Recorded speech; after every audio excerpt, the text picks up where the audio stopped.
I do not think this is right at all. I think it's creepy. I think it's weird.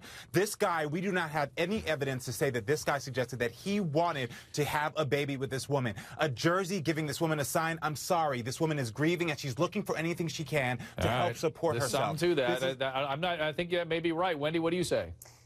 Well, Dr. Drew, you know, from an evolutionary psychology perspective, whoever dies with the most grandchildren wins. Yes, that's true. This is a chance to help him win. And really, who owns those little swimmers, Dr. Drew? Well, does he really own them? Or are they temporarily in his gonads? And are they actually owned by the DNA of the 4 grandparents? Let's think about it. And also, from a psychological perspective, what's wrong with wanting to bring her fiancé back to life in some way? Well, yes, it's Wendy, complicated come on now. grieving. This has only been... Emily, you shuddered when Wendy said that. I think part of that is just sort of a dysfunctional grieving. But even though I support her ability to do it, it still bothers me a little bit. Well, why do you call it a dysfunctional grieving? Days. Maybe it's just It's only love. been 11 days. She has not even had an opportunity to sit with her thoughts and her emotions. You are not supposed to make decisions that involve another person's life or the potential of having a child within the first 11 days. Who makes those rules? Why can't it just be love?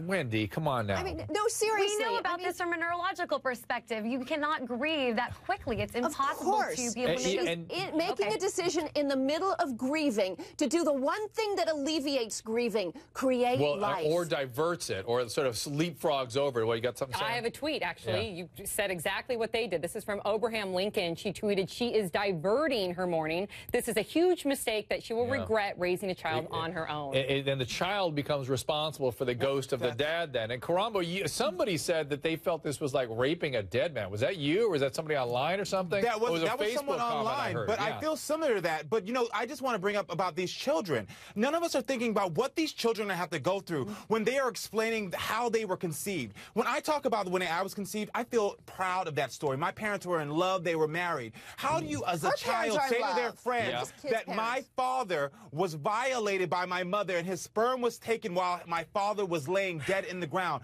That's something psychologically wrong with that. I agree with you, Karambo, but it doesn't How different is that from all the test tube babies out there? Come on.